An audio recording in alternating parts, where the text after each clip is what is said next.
Hello प्यारे बच्चों, तो आज हम लोग एक प्यारा सा क्वेश्चन करेंगे। तो क्वेश्चन में ये दिया हुआ है, समेशन हमें सॉल्व करना है और यहाँ पे ये सारे डिपेंडेंट समेशन है, हम बोल सकते हैं डिपेंडेंट वेरिएबल्स है। इट मींस पी पे क्यू डिपेंड कर रहा है, क्यू पे आर डिपेंड कर रहा है, आर पे एस डिपेंड कर रहा है, फिर एस इक्वल टू टी है और फिर टी का वैल्यू एन तक जा रहा है। तो हम ये बोल सकते हैं कि जब भी कोई एक हम लोग इनपुट ले कोई भी एक इनपुट ले, तो इसमें P Q R S T का कंडीशन अगर फुलफिल हुआ तो हमें आउटपुट जो मिलेगा वो 1 मिलेगा।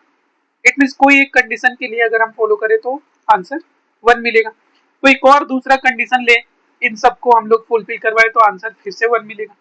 इट मीन हम ये बोल सकते हैं कि जितने भी इनपुट हो सकते हैं इस सेट के, उतना ही एक्चुअल में 1 उतनी टाइम्स आएगा, तो फाइनल आंसर अपना वही होगा। तो हम लोग बोल देंगे कि नंबर ऑफ हम बोल सकते हैं कि input set P Q R S T वही अपना फाइनल आंसर होने वाला है। तो हमें कंडीशन लगाना पड़ेगा, केस लेना पड़ेगा हमें कि क्या क्या केस पॉसिबल हो सकता है। तो इसमें अगर हमने ये केस लिया, एक केस 1 ऐसा लिया इस वाले में कि जब P इक्वल टू क्यू है, इक्वल टू आर है और less than S equal to T. तो आप तो यहाँ पहले ये देखो कि 0 से स्टार्ट होके n तक जा रहा है। It means total number of terms हम बोल सकते हैं कि n+1 है।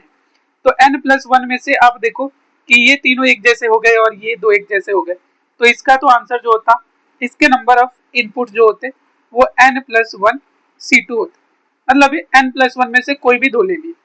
फिर अगर हमने केस ये लिया, केस 2 हमने लिया कि P इक्वल टू क्यू है बट R जो है ग्रेटर है और फिर S greater equal to T, ये केस ले लिया।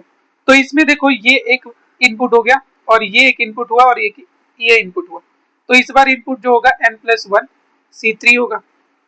और कोई केस अगर हम सोचे तो अपना केस ऐसा हो सकता है कि इस बार P जो है, Q बड़ा हो गया P से और Q को R के इक्वल कर देते हैं और फिर R से बड़ा रखते हैं S और S इक्वल टू 2 तो होगा ही होगा। तो यहां से देखो कितने आपके पास इनपुट हो सकते हैं, एक ये होगा, एक ये होगा और एक ये होगा। इट मीन्स यहां से भी अपने को मिलने वाले हैं 3।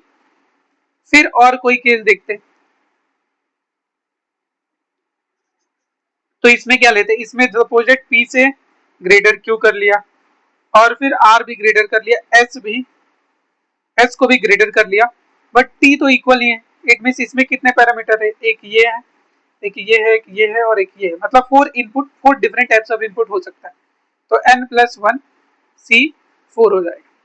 तो ये अपने चारों केस बनते और इसमें इतना ही इनपुट पॉसिबल है, तो अपना फाइनल आंसर जो होता है इन सबको सम कर लेते हैं।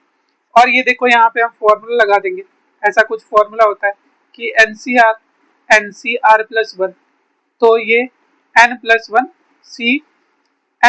CR+1 हो जाता है। तो इन दोनों को अगर आप सॉल्व करते तो आपको मिल जाता n+2 C3, इन दोनों को सॉल्व करते तो आपको मिल जाता n+2 C4।